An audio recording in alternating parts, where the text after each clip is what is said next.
क्या हो अगर आपको एक रूम में बंद कर दिया जाए जहां आपके पास खाने को खाना और पीने को पानी भी ना हो, जो एक नर्क की तरह हो और हर मिनट आपको मरने का एहसास हो। इस कहानी में आप ऐसा ही कुछ महसूस करेंगे। ये कहानी एक आदमी के ऊपर है जिसे कोई एक रूम में बंद कर देता है जहां उसके पास कुछ भी नहीं होता।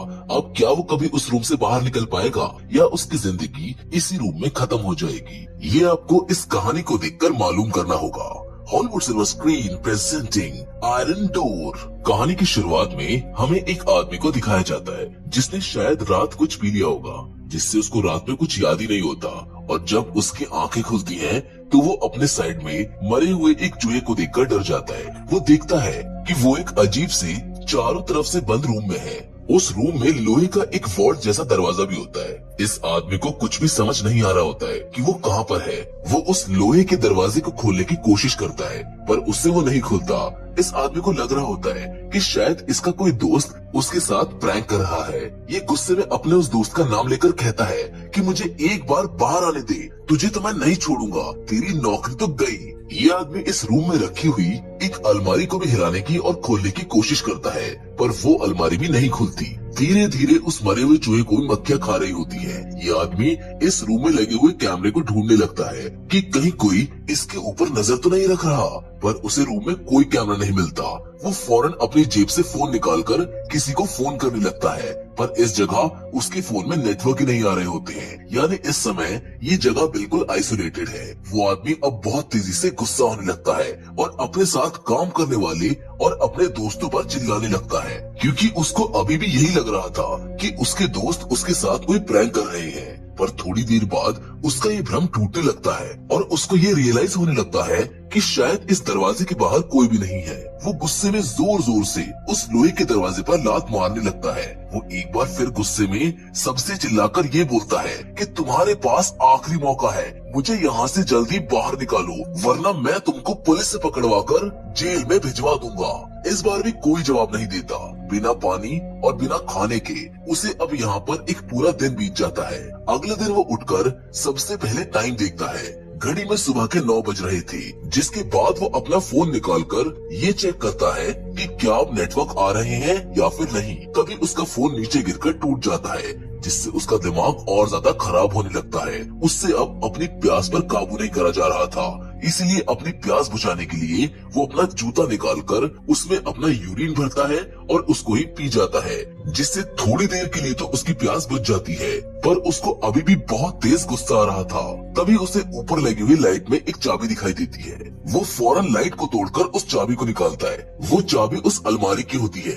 वो काफी डरते हुए उस अलमारी को खोलता है कि कहीं इसमें कुछ गलत तो नहीं। उस अलमारी का ताला खोलने पर उसको उसके अंदर से एक ऑक्सीजन और एक गैस का सिलेंडर मिलता है, जिसके साथ उसे उसके अंदर से छेनी हथौड़े जैसे तो हथियार भी मिलते हैं। वो छेनी और हथौड़े से उस लोहे के वॉल्ट जैसे दरवाजे को तोड़ने की कोशिश करता है पर उस दरवाजे पर छेनी और हथौड़े से एक भी खरोच नहीं आती। जिसके बाद वो उस गैस सिलेंडर से वेल्डिंग मशीन बना लेता है और उसकी आग से उस लोहे के दरवाजे को काटने लगता है, पर छेनी हथौड़े की तरह इसका भी उस दरवाजे पर कोई असर नहीं होता।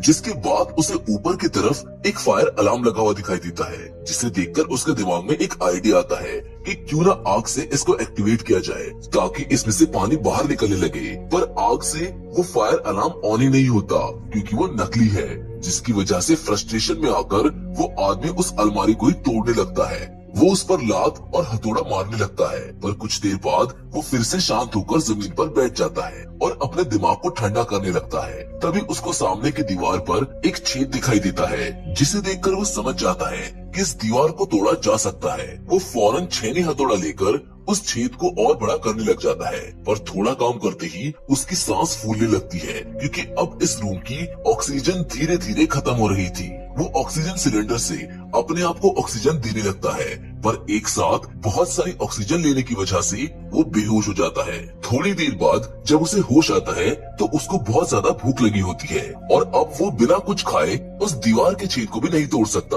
उसकी नजर उस मरे हुए चूहे पर चल रहे कीड़ों पर जाती है। उसे अपने आप को जिंदा रखने और अपनी भूख मिटाने के लिए उन कीड़ों को खाना पड़ता है। कीड़ों को खाने के बाद वो फिर से उस दीवार के छेद को चौड़ा करने में लग जाता है। काफी देर तक उस दीवार पर छेनी और हथौड़े से मेहनत करने के बाद अब इस आदमी को इस दीवार के अंदर के सरिये दिखने लगते हैं। वो फौरन अपने वेल्डिंग मशीन का इस्तेमाल करके उन सरियों को काट देता है और फिर से इस छेद को बड़ा करने लग जाता है। काफी देर और काम करने पर आखिरकार वो छेद अब इतना बड़ा हो जाता है कि उसमें से कोई निकल सके। ये आदमी काफी खुशी के साथ छेद से निकलकर दीवार के दूसरी तरफ चला जाता है, पर वहाँ जाकर उसके होश उड़ जाते हैं। उसका यहाँ से बाहर निकलने का सपना टूट जाता है, क्योंकि दीवार के उस तरफ भी वैसा ही कमरा, वैसा ही लोहे से बना दरवाजा होता है। अब इस चीज को देखकर उस आदमी के होश उड़ जाते हैं, क्योंकि उसको तो ये लग रहा था कि वो अब बस आजाद होने वाला है। उसे ऐसा लग रहा था कि दीवार के दूसरी तरफ आजादी उसका इंतजार कर रही है। अब उसको फिर से बहुत तेज गुस्सा आने लगता है। वो उस रूम के दरवाजे के पास जाकर जोर जोर से चिल्लाने लगता है। वो गुस्से में दरवाजे को भी पीटता है, पर उसका कोई फायदा नहीं होता। गुस्सा शांत होने के बाद उसे इस रूम में एक लाल कलर का कॉफिन रखा हुआ दिखाई देता है, और जैसे ये उस कॉफिन को खोलता है उसमें एक सुंदर सी लड़की सो रही होती है, जिसको देखकर ये शॉक रह जाता है। इस आदमी को ये लग रहा था कि शायद ये मरी हुई है, पर बाद में वो समझ जाता है कि ये तो सिर्फ सो रही है या फिर बेहोश है। वो उसको जगाने की कोशिश करता है। वो लड़की जागते ही इस आदमी को देखकर काफी डर जाती है और जोर जोर से चिल्लाने लगती है। ये दोनों एक दूसरे की बात समझ नहीं पा रहे थे, क्योंकि उस लड़की की लैंग्वेज अलग है और इस आदमी की लैंग्वेज अलग। लड़की इस आदमी से डरकर इसी के पुराने वाले रूम में चली जाती है, जिसको देखकर ये आदमी समझ जाता है कि ये लड़की इस समय मुझसे डर रही है, इसीलिए वो उससे बात करने नहीं जाता, बल्कि वो तो उसके लाल कॉफिन में सो जाता है। उधर लड़की इस आदमी के रूम की हालत को देखकर समझ जाती है कि शायद ये आदमी यहाँ से निकलने की कोशिश कर रहा है। थोड़ी देर बाद वो लड़की खुद आदमी के पास आती है, उसको जगा देती है ताकि वो जागकर यहाँ से बाहर निकलने के लिए कुछ करे। जैसे उसने अपने रूम की दीवार में एक छेद किया, वैसा ही एक छेद अब उसे इस रूम की दीवार में भी करना चाहिए। पर अब ये सब उस आदमी के बस की बात नहीं है, क्योंकि वो 3 दिन से भूखा और प्यासा है। उसके शरीर में अब बिल्कुल भी एनर्जी नहीं रही है। ये चीज वो लड़की भी समझ जाती है, इसीलिए वो खुद ही छेनी और हथौड़ा लेकर दूसरे रूम की दीवार में छेद करने लगती है। पर इस लड़की के लिए ये सब इतना आसान नहीं होने वाला है। वो कई बार तो उस हथौड़े को अपने हाथ पर भी मार लेती है। कभी उसे टॉयलेट आने लगता है और वो उस आदमी के रूम में चली जाती है, पर आदमी उसको रोक लेता है। वो कहता है कि तुम्हारा यूरिन मेरी प्यास बुझा सकता है, जिससे मैं जिंदा रहूंगा। ये मेरे लिए बहुत ज्यादा जरूरी है। वो आदमी लड़की को अपना जूता देता है और उससे उसमें अपना यूरिन भरने को कहता है। लड़की हिचकिचाने लगती है, पर वो आदमी की बात को समझ जाती है, इसीलिए वो ऐसा ही करती है। वो आदमी इस लड़की के यूरिन को पीकर अपनी प्यास बुझाता है, जबकि वो थोड़ा सा यूरिन उस लड़की को भी देता है। आदमी उसे मरे हुए चूहे के अंदर के कीड़े खाने को देता है, पर वो उनको खाने से मना कर देती है। जिसके बाद वो आदमी दीवार तोड़ने के अपने काम पर फिर से लग जाता है, पर आदमी के अंदर अब पहले जैसी ताकत नहीं थी, इसीलिए वो काफी देर में भी दीवार के अंदर बहुत छोटा सा छेद बना पाया था, जिसको देखकर लड़की बहुत ज्यादा निराश होने लगती है। वो रोने लगती है। उसको तो यही लग रहा था कि शायद गॉड ने उसे उसके किसी बुरे कर्म की सजा दी है। वो आदमी लड़की को एक गाना गाकर चुप करा देता है, जिसे सुनकर वो लड़की भी हंसने लगती है।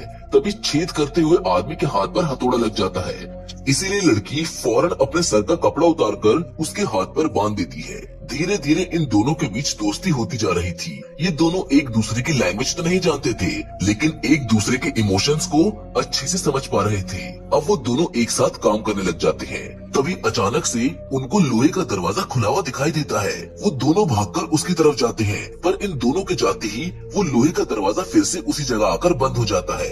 अब काफी देर तक ये चीज होती रहती है। बार बार वो दरवाजा खुलने लगता है, पर जैसे ये दोनों उसके पास जाते हैं वो फिर से बंद हो जाता है। जिसको देखकर अब वो आदमी समझ जाता है कि अगर हम इस दरवाजे के सामने मुंह करके रखेंगे तो ये बंद हो जाएगा।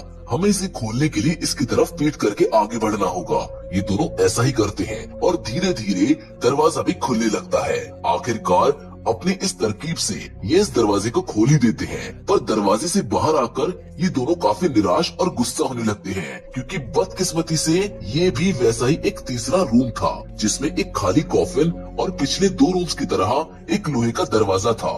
पर इस रूम के अंदर जमीन के नीचे एक कब्र भी खुदी हुई थी। लड़की फौरन पीछे के रूम में जाकर अपने सारे औजार ले आती है जिससे वो इस रूम को भी तोड़ सके। आदमी समझ चुका था कि शायद हर दरवाजे के पीछे ऐसा ही एक और रूम है, इसीलिए इस बार उसने खुदी हुई कब्र को और खोदकर उसके नीचे एक सुरंग बनाने की सोची। वो दोनों इस काम में लग जाते हैं। उनको ऐसा भी लग रहा था कि शायद दरवाजे की तरफ पीट करके काम करने से पिछली बार की तरह इस बार भी लोहे का दरवाजा खुल जाएगा, पर इस बार इन दोनों की तरकीब काम नहीं आती। दरवाजा इस बार नहीं खुलता। सुरंग खोदते हुए उस आदमी के अंदर बिल्कुल भी ताकत नहीं बची होती है। वो ताकत के साथ साथ अपनी हिम्मत भी हारता जा रहा था। वो कब्र में गिर जाता है। लड़की उसके सिर को छूकर देखती है तो उसको पता चलता है कि इसको तो बहुत तेज बुखार है। वो आदमी हर कमरे में कॉफिन और इस कमरे में कब्र को देखकर समझ गया था कि शायद इन्हें यहाँ पर कैद करने वाला यही चाहता है कि ये दोनों आपस में से किसी एक को मारे और या तो उसके मांस को खाना शुरू करे या इसे कब्र में ही दफना दे। आदमी लड़की को मारने के बारे में सोचता भी है पर वो ऐसा नहीं कर पाता। वो रोते हुए चिल्लाकर उनको यहाँ बंद करने वाले को उल्टा सीधा बोलने लगता है। वो ये कहता है कि तुम यही चाहते हो ना कि मैं इस लड़की को मार दूं, पर मैं ऐसा नहीं करूंगा चाहे मुझे खुद ही क्यों न मरना पड़े। आदमी उस कब्र में ही लेट जाता है और मरने का इंतजार करने लगता है। वो धीरे धीरे बेहोश होने लगता है। लड़की उसको होश में रखने के लिए उसके चेहरे पर थप्पड़ भी मारती है पर उसको होश नहीं आता। लड़की उसे कब्र में से उठाकर ऊपर ले जाकर लेटा देती है और भागकर उस दरवाजे के पास जाकर चिल्लाने लगती है क्योंकि वो भी अब इस जिल्लत भरी जिंदगी से परेशान होने लगी थी। वो अपने आंसुओं से आदमी की प्यास बुझाती है और धीरे धीरे अपने कपड़े उतारने लगती है ताकि वो अपने शरीर की गर्मी से आदमी को होश में रख सके, क्योंकि लड़की भी ये बात जानती है कि अगर ये आदमी मर गया तो फिर उसका मरना तय है। अब उस लड़की के छूते ही वो आदमी होश में आ जाता है। वो समझ जाता है कि लड़की क्या करने की कोशिश कर रही है, इसीलिए वो उसको नहीं रोकता। धीरे धीरे उस आदमी को अब एक सुकून मिलने लगता है और वो सो जाता है। अब जब उसकी आंखें खुलती हैं तो वो लड़की को अपने पास में ही सोते हुए पाता है। वो रेंगता हुआ उसी रूम के कॉफिन के पास जाता है और उसमें से एक कपड़ा लाकर लड़की के ऊपर डाल देता है ताकि उसको ठंड ना लगे। वो सोचता है कि उसने अपनी आज तक की जिंदगी में क्या क्या बुरे काम किए हैं जो किस्मत ने आज उसको इस नर्क के अंदर लाकर पटक दिया। जिसके साथ वो ये भी सोचता है कि चलो मैंने तो अपनी जिंदगी में बुरे काम किए हैं पर इस लड़की का क्या कसूर होगा, ये बेचारी तो कितनी अच्छी है, अभी इसने मेरी जान भी बचाई, क्योंकि अगर ये ना होती तो शायद अब तक मैं मर चुका होता। वो आदमी ये सारी बातें सोचता हुआ फिर से सोने लगता है पर तभी उसे लोहे के दरवाजे के खुलने की आवाज आती है। वो लड़की को जगाता है और उसको बताता है कि शायद ये दरवाजा भी पिछले दरवाजे की तरह ही खुलने वाला है, हमें इसकी तरफ अपनी पीठ करके ही आगे जाना होगा। और ये दोनों दरवाजे की तरफ पीठ करके आगे जाने लगते हैं। पर अब आदमी बहुत ज्यादा कमजोर हो चुका था।